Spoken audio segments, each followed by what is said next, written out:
Mad, sick, Reggaeville. This is Munchi for Reggaeville in Kingston, Jamaica, and I'm here up in the hills with Kareem Burrell from XTM.Nation. Your father, the late great Philip Fatis Burrell, passed away last year, December 3rd. How did you experience the day, and how did these news reach you? For the most part, my father's illness still, I was there, you know. So I was actually in correspondence with the doctors and things. So them actually just get straight to me and my wife at the time. So yeah, immediate.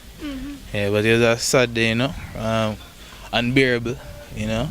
You never, at the time, you know, never expect such a thing, even though he did ill and thing. But we just come back from Zimbabwe and you know everything alright and thing.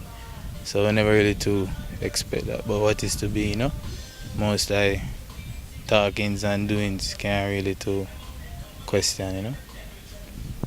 So how would you describe the relationship between you and your father? Why I can't even find the word for that one, but he was a dear person to me, you know. He was more than a father to me, you know. He was a friend, you know. He was even like a king, not even like him was a king, you know. Great producer, you know. A man with a whole heap of ideas and thoughts, you know, thinking of others before himself, you know. Certain moral things, you know, him instilling, you know, is a real pillar in my life, you know. And you leave them footprint there and them thoughts. Can't really compare nothing to that right now. Yeah, but it's a quintessential relationship, though, you know, very pure, you know.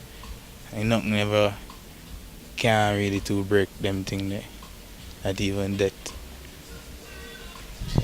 So would you say that there was difference between him being a father in his personality, being a family man, and between him being this popular producer?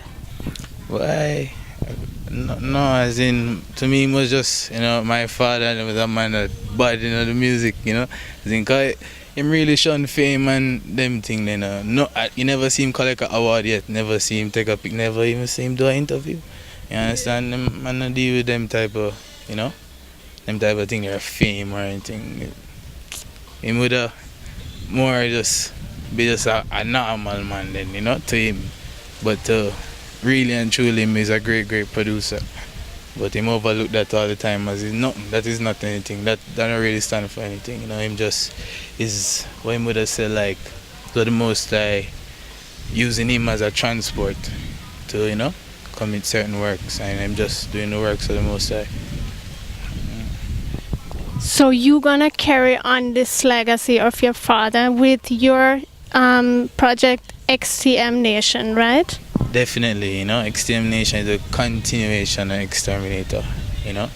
Same roots and message, you know, that we have to be uplifting people, you know, in these times when times are cold and harsh and, you know, people don't even know what to look to or even what to look up to, you know. So yeah, we just stand for what the general left before and just carrying on, you know. It's an honor for me to do that still, you know. It's a great responsibility to do, you know. Yeah. And we are very thankful for you doing that. You know, the fans must be also. So can you describe the sound of XTM and which artists are going to be on the label? Well, sound XTM is like a mixture of a whole heap of different sounds, you know. My father's a person that used to love to venture in sounds, you know. He was really the music, you know. A lot of people would say, oh, the percussion part of it really stand out, you know, as a Afrocentric, you know, type of beat. That's what we still stand for, but still derived from sounds all over the world, you know, like berimbau from Brazil, or, you know, all the type of instruments we want to, you know, world type of music, you know. So we have to go through all of these instruments from all over the world, you know, as well as, you know, we keep the same drum and bass thing going, you know what I mean? Yeah.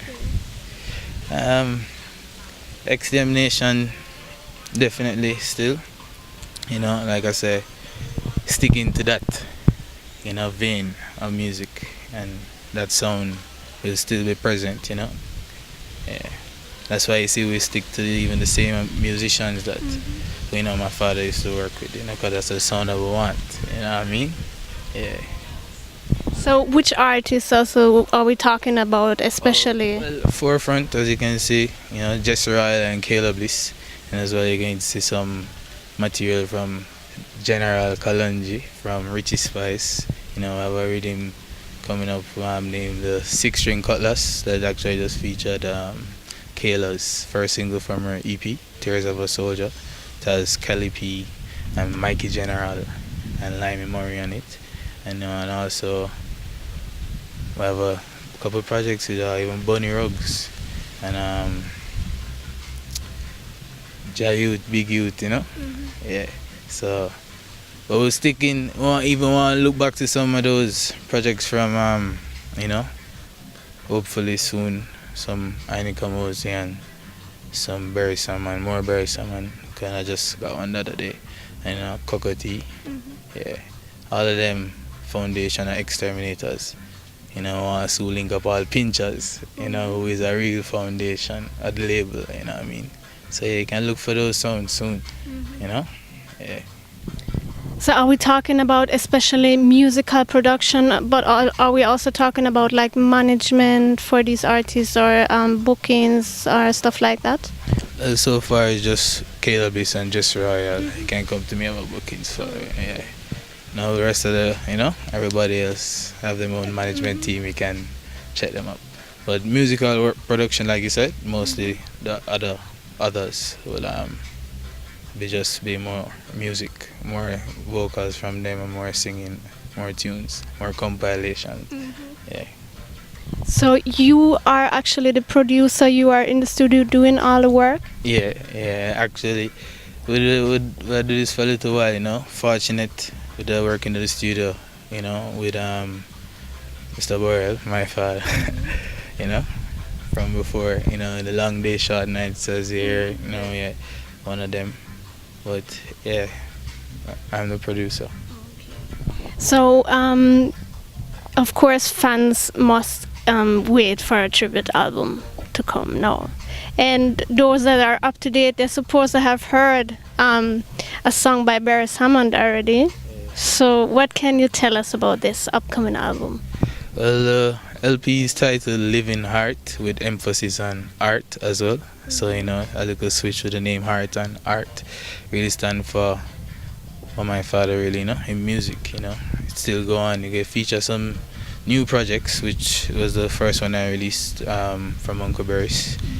And also again feature some of them. I know a lot of people looking out for those tapes and those songs that, never been heard of. So we can release some of them things I never hear from or never really get a full, stamp, and as well as new stuff and remixing of stuff. Yeah. So you can look out. It's really, about Mr. Philip Burrell, my perception, my tribute to him. So you already have a release date for it? July, just say July for now. I can't really, this summer. Okay. How is that? That's safe for this summer 2012. That sounds good still. So are there any plans in particular that you have for this year still? Yeah, well, more singles and more jingles, Yeah, more singles, more music, especially from Kayla and Jesse Royal. After these, working on a 2-project EP, for one for Jesse Royal titled Royal Speaking, and as well as Kayla's Love Rebel. So those 2 projects are the main focus. We do some visuals for these projects as well, and promoting hopefully soon. Yeah. All right, so I wish you all the best for XTM.Nation and also for the careers of Kayla and Jazzy Royal. It was a pleasure talking to you. Thank you very much. Thank you very much for having me. It's an honor. Rastafari guide and lead us, You know, thank you for spreading the music, you know, and giving this great appreciation, you know. It's an honor for you to have me here. Give thanks, you know. Blessed. Thank you. Mad, sick, Reggaeville.